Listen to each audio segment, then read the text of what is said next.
সবাইকে আন্তরিকভাবে স্বাগত। যে যেখান থেকে আমার এই ভিডিও দেখছেন সবার জন্য অনেক অনেক শ্রদ্ধা, সম্মান এবং শুভকামনা। এবং মুকুল স্যার ইউটিউব চ্যানেল থেকে আবারও আন্তরিকভাবে সবাইকে স্বাগত। সবাইকে হ্যাপি নিউ ইয়ার। নতুন বছর সবার জীবনে সুখ, আনন্দ, খুশি বয়ে আনুক, এই কামনা করি। মুখ্যমন্ত্রী মমতা ব্যানার্জি এবং শুভেন্দু অধিকারী দুজনার যে কী সম্পর্ক আমরা সবাই জানি। মমতা ব্যানার্জি রাজ্যের মুখ্যমন্ত্রী, শুভেন্দু অধিকারী হলেন রাজ্যের বিরোধী দলনেতা। তো সোমবার মুখ্যমন্ত্রী সন্দেশখালিতে গিয়ে তিনি সভা করে এসেছেন, বক্তব্য দিয়েছেন। মঙ্গলবারে সেখানে পাল্টা গেলেন শুভেন্দু অধিকারী। শুভেন্দু অধিকারী গিয়ে বেশ কিছু কথা বলেছেন, খুবই এতটাই দুজনের মধ্যে যে এখন কি বলবো বিরোধিতার সম্পর্ক। দেখুন শুভেন্দু অধিকারী কি বলছেন, যে সবচেয়ে বড় দুষ্টু লোক বলছেন মমতা ব্যানার্জিকে সভাতে গিয়ে। আবার বলছেন যে বিজেপি যখনই ক্ষমতায় আসবে মমতা ব্যানার্জিকে জেলে ঢোকাবেন, জেলে পুরবেন। আবার বলছেন যে ছাড়বো না, সুদ সহ বদলা নেব। শুভেন্দু অধিকারী রাজ্যের মুখ্যমন্ত্রীকে উদ্দেশ্য করে বলছেন। আসলে আমাদের রাজ্যের যে রাজনীতি কোন পর্যায়ে গিয়ে ঠেকেছে সেটা আমি বলবো। দ্বিতীয় কথা, এই যে কথাগুলো শুভেন্দুবাবু বলছেন, এই কথার আমি একটা আমার মতো করে বিশ্লেষণ করব। আমাদের রাজ্যের যে রাজনীতিতে আমরা যদি দেখি যে মমতা ব্যানার্জি যখন বিরোধী নেত্রী ছিলেন তখন কিন্তু একেবারে একইভাবে বুদ্ধদেব ভট্টাচার্য যখন মুখ্যমন্ত্রী ছিলেন, তার আগে জ্যোতি বসু যখন মুখ্যমন্ত্রী ছিলেন, মমতা ব্যানার্জি কিন্তু একইভাবে তৎকালীন মুখ্যমন্ত্রীদের আক্রমণ করতেন। একেবারে কি বলবো, অকাট্য ভাষায়, একবার আপোষহীনভাবে। আর এই কঠোর বিরোধিতাই কিন্তু সরকার বিরোধী যে জনগণ তাদের মধ্যে এই বিরোধী নেতা নেত্রীদের জনপ্রিয় করে তোলে, যার ফলে মমতা ব্যানার্জি জনপ্রিয় হয়ে উঠেছিলেন। তিনি মুখ্যমন্ত্রী হয়েছিলেন আন্দোলন করে। এখন কিন্তু মুখ্যমন্ত্রীকে হয়তো তৃণমূলের লোকেরা পছন্দ করেন না, মুখ্যমন্ত্রীকে করেন, শুভেন্দু অধিকারীকে করেন না। শুভেন্দু অধিকারীকে তৃণমূলের লোকেরা হয়তো পছন্দ করেন না, কিন্তু যারা তৃণমূল বিরোধী মানুষ তাদের কাছে কিন্তু নয়নের মণি শুভেন্দু অধিকারী। কারণ কি, তার এই যে একেবারে কড়া কড়া কথা, যে সবচাইতে রাজ্যের দুষ্টু লোক মুখ্যমন্ত্রী, বদলা নেব, সুদসহ দেখে নেব, বিজেপি ক্ষমতা আসলে জেলে পুরব, এই ধরনের রাফ অ্যান্ড টাফ কথাবার্তা, আপোষহীন কথাবার্তা, এগুলোই কিন্তু তৃণমূল বিরোধী মানুষদের মধ্যে শুভেন্দু অধিকারীকে জনপ্রিয় করে তুলেছে। তো যাই হোক, যদি আমি বিস্তারিত আর একটু আলোচনা আসি, যে তৃণমূল নেত্রী এবং রাজ্যের মুখ্যমন্ত্রী মমতা ব্যানার্জি সোমবার সন্দেশখালিতে সভা করেছেন। তো সভা করার পরে পাল্টা সভা করতে যান মঙ্গলবার শুভেন্দু অধিকারী, কিন্তু পুলিশ সেখানে অনুমতি দেয় না। তো পুলিশ অনুমতি না দিলেও শেষ পর্যন্ত কিন্তু মঞ্চ না দিলেও শেষ পর্যন্ত বক্তব্য রাখেন, মঞ্চ থেকে বক্তব্য রাখেন শুভেন্দু অধিকারী। এবং সেই বক্তব্য রাখতে গিয়ে সেখানে শুভেন্দু অধিকারী কি বলছেন, মুখ্যমন্ত্রীকে বলছেন দুষ্টু লোক, সবচেয়ে দুষ্টু লোক। চিন্তা করুন, একজন বিরোধী দলনেতা মুখ্যমন্ত্রীকে বলেছেন দুষ্টু লোক। আবার বলছেন কি, যে বিজেপি ক্ষমতায় আসলে জেলে পুরব। এখানেই শেষ নয়, মমতা ব্যানার্জিকে হুঁশিয়ারি দিচ্ছেন যে একেবারে সুদ সহ বদলা নেব। সোমবার সন্দেশখালিতে সভা করতে গিয়ে মমতা ব্যানার্জি বিজেপিকে কিন্তু একেবারে তুলোধনা করেছিলেন। তিনি বলেছিলেন, মমতা ব্যানার্জি, যে আমি জানি এখানে টাকার অঙ্কের খেলা হয়েছে, পরে দেখলেন তো সবটাই ভাউতা, মিথ্যে বেশি দিন চলে না।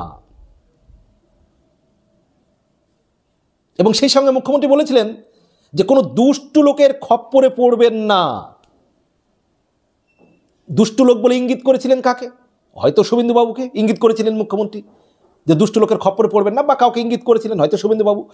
এবার তারই কিন্তু পাল্টা দিলেন, যেহেতু দুষ্টু লোকের খপ্পরে পড়বেন না বলেছিলেন মুখ্যমন্ত্রী, মঙ্গলবার সেই সভা থেকে পাল্টা সভা করে, মঙ্গলবার সেই সভার পাল্টা সভা করে সন্দেশখালি থেকে শুভেন্দু অধিকারী এবার বললেন যে দুষ্টু লোক যে মন্তব্য শুভেন্দু অধিকারীকে খোঁচা দেওয়া হয়েছিল, এবার শুভেন্দু অধিকারী এবার বললেন যে সবচাইতে দুষ্টু লোক বললেন মমতা ব্যানার্জিকে, অর্থাৎ মুখ্যমন্ত্রী মমতা ব্যানার্জিকে।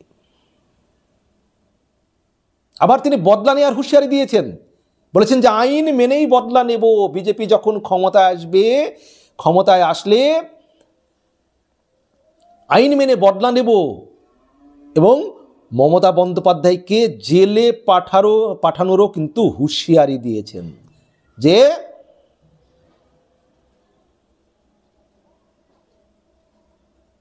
মমতা ব্যানার্জিকে জেলে পাঠানোর হুঁশিয়ারি। বুঝতে পারছেন তো আসলে এগুলো কি রাজনৈতিক কথা না বাস্তবতা? কারণ কেন বলছে এই কথা, মমতা ব্যানার্জি মুখ্যমন্ত্রী হওয়ার আগে অনেকবার কিন্তু হুমকি দিয়েছিলেন যে বামেরা ক্ষমতায় থেকে চলে গেলে জ্যোতি বসুকে জেল খাটাবেন, বুদ্ধদেব বাবুকে জেল খাটাবেন, গৌতম দেবকে জেল খাটাবেন। কিন্তু সিপিএম ক্ষমতায় থেকে চলে যাওয়ার পর না মানে কাউকেই কিন্তু জেল খাটতে হয়নি, না বুদ্ধবাবুকে জেল খাটতে হয়েছে, না গৌতম দেবকে জেল খাটতে হয়েছে। এগুলো কি রাজনৈতিক কথাবার্তা নাকি মানে কর্মীদের চাঙ্গা করার জন্য জানি না। তবে শুভেন্দু অধিকারী বলছেন যে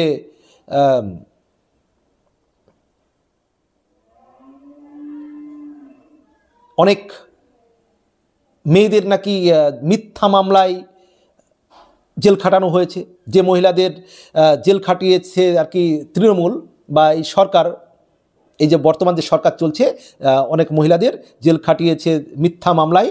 এই জেল খাটানোর জন্য বিজেপি মমতাকেও জেলে পাঠাবে, অর্থাৎ বিজেপি যখন ক্ষমতায় আসবে মমতা ব্যানার্জিকেও জেলে পাঠানোর হুঁশিয়ারি দিচ্ছেন শুভেন্দু অধিকারী।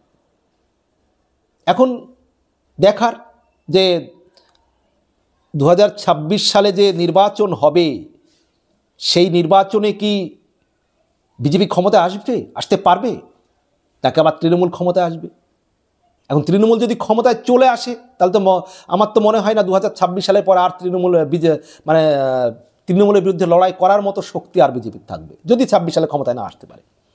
তখন আবার পরিস্থিতি পাল্টে যাবে, তখন আবার হয়তো অন্য কথা বলবেন। আসলে রাজনীতিতে এটাই বাস্তবতা। এখন আপনারা কে কি মনে করেন যে শুভেন্দুবাবু যেটা বলছেন তার কি মানে বলতে হয় তাই বলছেন কর্মীদের মনকে চাঙ্গা করার জন্য, নাকি আপনারা কি মনে করেন? এবং এই যে রাজনীতিতে বিরোধী দলকে আক্রমণের যে ভাষা যেটা হয়ে যাচ্ছে কর্মীদেরকে খুশি করার জন্য, তাপস পাল যে কথা বলেছিলেন মানুষ হাততালি দিচ্ছিল, আসলে মানুষের হাততালি কোড়ানো কর্মীদের চাঙ্গা করার জন্য নেতারা সৌজন্যের কথা ভাবেন না। বিরোধী নেতা নেত্রীদের যখন আক্রমণ করেন, মমতা ব্যানার্জিও ভাবেননি। সেই সময় বুদ্ধিজীবীদের তিনি, মমতা ব্যানার্জি বলতেন বুদ্ধজীবী। আবার বাম আমলে বামেদের একজন প্রাক্তন সাংসদ সম্ভবত অনিল বসু, তিনি মমতা ব্যানার্জিকে এমন কি ভাষা প্রয়োগ করেছিলেন, মানে সে ভাষা বলা যাবে না, কুৎসিত ভাষা মমতা ব্যানার্জিকে আক্রমণ করেছিলেন।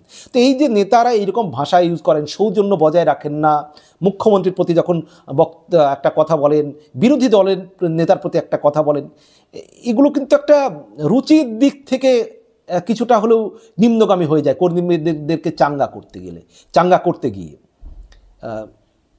সেটা কোনো দলই কিন্তু এই তালিকা থেকে বাদ যায় না, সব দলেই কিছু না কিছু নেতা আছে। তবে কেউ যদি অন্যায় করে থাকে, আইন অনুযায়ী তিনি অন্যায় করে থাকেন, তাহলে অবশ্যই তার শাস্তি হবে, এটাই স্বাভাবিক। সেটা তিনি মমতা ব্যানার্জি হন, আর শুভেন্দুবাবুই হন, আর সেলিম সাহেবই হন, অধীরবাবুই হন, আর অভিষেক বাবুই হন, সে যে কেউ হোক, আইন যদি কারোর অপরাধ, আইনে যদি কারো অন্যায় হয়, তিনি জেলে যাবেন কোনো অন্যায় করে থাকলে। কিন্তু রাজ্যের বিরোধী নেতাদের বা বিরোধী দলের মন্ত্রী সাংসদদের আক্রমণ করার সময় প্রত্যেকের একটু সৌজন্য বজায় রাখা অন্তত উচিত বলে মনে হয়। আপনারা কি মনে করেন জানাবেন কমেন্ট বক্সে, বিনীত অনুরোধ রইল। আর মুকুল স্যার ইউটিউব চ্যানেলটি সাবস্ক্রাইব করবেন, বিনীত অনুরোধ রইল। সবার জন্য অনেক অনেক শ্রদ্ধা, সম্মান, শুভকামনা। Happy new year. সবাই খুব ভালো থাকবেন, সুস্থ থাকবেন, সবার জন্য শুভকামনা।